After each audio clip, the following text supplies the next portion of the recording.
is Bangalore Headlines, your source for the latest news and alerts from across the city. Chandrashekhar, ನನ್ನ ಊರು ಹಾಸನ ಜಿಲ್ಲೆ ಕೋಡಿಹಳ್ಳಿ ಗ್ರಾಮ. ಎಲ್ಲೂ ಗೊಬ್ಬರಗಳು ಸಿಗ್ತಾ ಇಲ್ಲ. ಇಲ್ಲಿ ಜನಗಳು ಹೋಗ್ತಾ ಇದ್ದಾಗ ಕಿವಿಯಲ್ಲಿ ವೆಯ್ಟ್ ಮಾಡ್ತಾ ಇದ್ದಾರೆ.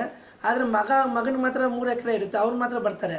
ಅಪ್ಪನ ಕೈಲಿ ಬರೋಕ್ಕಾಗಲ್ಲ, ವಯಸ್ಸಾಗಿದೆ, ಅವರೇ ಬರಬೇಕು ಅಂತವ್ರೆ. ಇದ್ರ ಬಗ್ಗೆ ಏನಂತೀರ?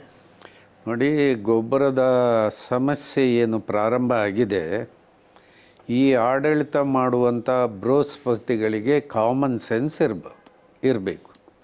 ಯಾಕೆ ಅಂದರೆ ಮುಂಗಾರು ಮಳೆ ಬೀಳುತ್ತೆ, ಬಿತ್ತನೆ ಪ್ರಾರಂಭ ಆಗುತ್ತೆ, ಬೀಜ ಮತ್ತು ಗೊಬ್ಬರ ಎಷ್ಟು ಬೇಕು, ಎಷ್ಟು ರಾಜ್ಯಕ್ಕೆ ಬೇಕು, ಇದರ ಸಾಮಾನ್ಯ ತಿಳುವಳಿಕೆ ಸರ್ಕಾರ ನಡೆಸೋರಿಗೆ ಇರಬೇಕು. ಇದು ಇಲ್ಲ ಅಂದರೆ ಇವರು ಅತಿ ಮೂರ್ಖರಾಗ್ತಾರೆ. ಈಗ ಗೊಬ್ಬರದ ಸಮಸ್ಯೆಗೆ ಕಾರಣ ಹೇಳ್ತಾರೆ, ಯುದ್ಧ ನಡೀತಾ ಇದೆ, ಅದು ಆಗಾಗಿದೆ, ಈಗಾಗಿದೆ, ಈಗ 50% ಅಷ್ಟೇ, ಈಗೆಲ್ಲ ಅವರು ಮಾತಾಡ್ತಾ ಇದ್ದಾರೆ. ಯುದ್ಧ ಪ್ರಾರಂಭ ಆಗೋಕ್ಕೆ ಮುಂಚೆ ನಿಮಗೇನು ಬಂದಿತ್ತು ದೊಡ್ಡ ರೋಗ? ಏನು ಬಂದಿತ್ತು ದೊಡ್ಡ ರೋಗ?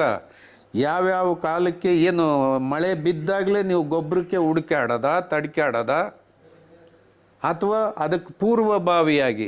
ಈಗ ಮುಂಗಾರು ಅಂದರೆ ಮುಂಗಾರು ಬೇಸಿಗೆ ಪ್ರಾರಂಭ ಆಗಲಿಕ್ಕೆ ಮುಂಚೆನೇ ಬೀಜ ಗೊಬ್ಬರಕ್ಕೆ ಏನೇನು ಬೇಕು ಅದಕ್ಕೆ 3 ತಿಂಗಳು ಮುಂಚೆನೇ ಅಣಿ ಮಾಡ್ಕೊಳ್ಳೋದು, ಅದು ಒಂದು ಜವಾಬ್ದಾರಿ ಕೆಲಸ ಅರ್ತಿರೋರನ್ನ ಜವಾಬ್ದಾರಿ. ಅದು ನೀವು ಆ ಜವಾಬ್ದಾರಿನೇ ಇಲ್ಲ. ಬಿತ್ತನೆ ಶುರುವಾದಾಗ ಗೊಬ್ಬರ ಇಲ್ಲ, ಬೀಜ ಇಲ್ಲ, ಅದಿಲ್ಲ, ಇದಿಲ್ಲ. ಈಗ ನೀವು ಗೊಬ್ಬರನೇ ಕಮ್ಮಿ ಬಳಕೆ ಮಾಡಿ, ರಾಸಾಯನಿಕ ಈಗ ಜಾಸ್ತಿ ಆಗಿಬಿಟ್ಟೈತೆ. ಇಂಥ ಮೂರ್ಖರನ್ನ ರೈತರನ್ನ ಮಾಡೋಕ್ಕೆ ಹೋಗಬೇಡಿ. ಯಾಕೆಂದರೆ ಗೊಬ್ಬರ ಹಾಕಬೇಕು, ಹೆಚ್ಚು ಬೆಳಿಬೇಕಂತೇಳಿ 65ರಲ್ಲಿ ಏನು ತಾವು ಸರ್ಕಾರ ಪ್ರಾರಂಭ ಮಾಡಿದ್ರಿ, ಡಾಕ್ಟರ್ ಸ್ವಾಮಿನಾಥನ್ ಅವ್ರನ್ನ ಇಟ್ಕೊಂಡು ಹೆಚ್ಚು ಉತ್ಪಾದನೆ ಮಾಡೋ ಕಡೆಗೆ ನಾವು ದಾಪುಗಾಲು ಹಾಕಿದ್ವಿ. ಇವತ್ತು ದೇಶ, ಅವತ್ತು 30 ಕೋಟಿ ಜನಕ್ಕೆ ಊಟ ಇರಲಿಲ್ಲ, ಇವತ್ತು 145 ಕೋಟಿ ಜನರಿಗೆ ಊಟ ಆಗ್ತಾಯಿದೆ. ಈಗ ಕೃಷಿ ಉತ್ಪನ್ನ ಬಹಳ ದೊಡ್ಡ ಪ್ರಮಾಣಕ್ಕೆ ರಫ್ತಾಗ್ತಾ ಇದೆ. ಇದನ್ನು ರೈತರು ಸಾಧನೆ ಮಾಡಿರುವಾಗ ಈಗ ಇದ್ದಕ್ಕಿದ್ದಂಗೆ ಗೊಬ್ಬರ ಇಲ್ಲ, ಈಗ 50% 1 ಚೀಲ ಕೊಡ್ತೀವಿ, 2 ಚೀಲ ಕೊಡ್ತೀವಿ ಅಂತ ಹೇಳೋದು, ನಿಮಗೇನು ಪರಿಜ್ಞಾನ ಕಳ್ಕೊಂಬಿಟ್ಟಿದ್ದೀರ? ದೇಶದ ಆಹಾರ ಉತ್ಪಾದನೆ ಈಗ ಏಕ್ದಮ್ ಗೊಬ್ಬರ ಮೈನಸ್ ಆಗಿಬಿಟ್ರೆ ಎಷ್ಟು % ಉತ್ಪಾದನೆ ಮೈನಸ್ ಆಗುತ್ತೆ? ನೀವು ಏನಾದರೂ ಪೂರ್ವಗ್ರಹ ಪೀಡಿತರಾಗಿದ್ದೀರಾ ರೈತರ ಮೇಲೆ? ಈ ರೈತರು ಕೃಷಿಯಿಂದ ತಪ್ಪಿಸಿ ಈ ಕೃಷಿಯನ್ನು ತಮ್ಮ ಕೈ ಕಿತ್ಕೋಬೇಕಂತೇಳಿ ನಿಮ್ಮ ಮಾಸ್ಟರ್ ಪ್ಲ್ಯಾನ್ ಏನಾರು ಇಟ್ಕೊಂಡು ಈ ಒಂದು ದಂಧೆಯನ್ನು ಮಾಡಕೊಳ್ತಿದ್ದಾರೆ ಸರ್ಕಾರ ನಡೆಸೋರು.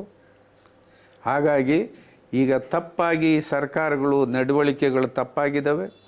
ಇದನ್ನು ಒಂದು ಕಡೆ ಏನು ಅರಬ್ ರಾಷ್ಟ್ರಗಳಲ್ಲಿ ಮಧ್ಯಪ್ರಾಚ್ಯದ್ದು ಸಮಸ್ಯೆ ಹೇಳ್ತೀರಿ, ಈ ಕಡೆ ರಷ್ಯಾದಿಂದ ತಗೋಬೋದಾಗಿತ್ತು, ಚೈನಾದಿಂದ ತಗೋಬೋದಾಗಿತ್ತು, ಅಥವಾ ಆಸ್ಟ್ರೇಲಿಯಾ ನ್ಯೂಜಿಲ್ಯಾಂಡ್ ಕಡೆಯಿಂದ ತಗೋಬೋದಾಗಿತ್ತು. ಯಾಕೆ ಮಾಡಲಿಲ್ಲ? ಯಾಕೆ ಅಡ್ವಾನ್ಸ್ ಆಗಿ? ನೀವು ಸಮಸ್ಯೆಯನ್ನು ವಿಸ್ತಾರವಾಗಿ ಹೇಳಲಿಕ್ಕೆ ನೀವು ಒಂದು ಯುದ್ಧವನ್ನು ನೆಪ ಮಾತ್ರಕ್ಕೆ ಇಟ್ಕೊಂಡು ಮಾತಾಡ್ತಾ ಇದ್ದೀರಿ.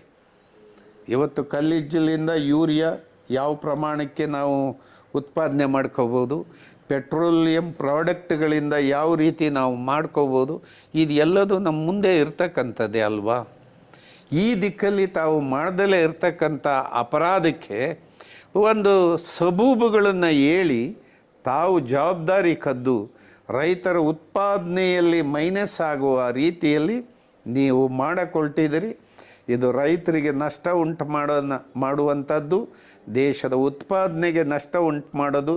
ಹಾಗಿದ್ದ ಮೇಲೆ ನಿಮ್ಮ ಸರ್ಕಾರಗಳ ಅವಶ್ಯಕತೆ ಏನಿದೆ? ರೈತನ ಬೆನ್ನೆಲುಬು ಅಂತ ರೈತರಿಗೆ ಎಲ್ಲ ಕಡೆಯಿಂದ ತೊಂದರೆ ಕೊಡ್ತಾ ಇದ್ದಾರೆ.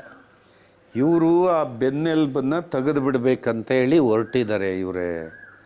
ಯಾಕೆ ಅಂದರೆ ಸಂಪೂರ್ಣವಾಗಿ ದೇಶದ ಅಂತರಿಕ್ಷದಿಂದ ಹಿಡಿದು ಬಾಹ್ಯಾಕಾಶ, ಭೂಗರ್ಭ, ಏನು ನಮ್ಮ ಇಸ್ರೋ ಇದೆ, ಇದು ಎಲ್ಲದನ್ನು ಸಂಪೂರ್ಣವಾಗಿ ಖಾಸಗೀಕರಣ ಮಾಡಕ್ಕೆ ಹೊರಟಿರುವಾಗ ಕೃಷಿ ವಲಯಕ್ಕೆ ಕಾರ್ಪೊರೇಟರ್ಸ್ನ ಕರ್ಕೊಂಬರೋಕ್ಕೆ ಇವರು ಮಾಡ್ತಾ ಇರುವ ಸೂಪರ್ ಐಡಿಯಾಗಳಷ್ಟೇ. ಈಗ ರೈತರು ಬೇಡ ಆಗಿದೆ, ಇಷ್ಟು ದಿವಸ ರೈತರು ನಮಗೆ ಅನ್ನ ಹಾಕಬೇಕಾಗಿತ್ತು. ಈಗ ಕಾರ್ಪೊರೇಟ್ ಕಂಪ್ನಿಗಳು ಅದು ಹಾಕ್ತಾರೆ, ನೀವು ಖಾಲಿ ಮಾಡಿ ಅನ್ನೋ ದಿಕ್ಕಲ್ಲಿ ಇವರು ಹೊರಟಿದ್ದಾರೆ. ಇವರು ಮಾಸ್ಟರ್ ಪ್ಲ್ಯಾನ್ ಅವ್ರ ಪ್ರಕಾರ ಸರಿ ಇರ್ಬೋದು, ದೇಶದ ದೃಷ್ಟಿಯಿಂದ ಭಾಳ ದೊಡ್ಡ ಅಪರಾಧ ಮತ್ತು ಜನತೆ ದೃಷ್ಟಿಯಿಂದ ಭಾಳ ಅನ್ಯಾಯವನ್ನು ಎಸಗ್ತಾ ಇದ್ದಾರೆ. Thank you. ನಮಸ್ತೆ. Subscribe channel for latest update.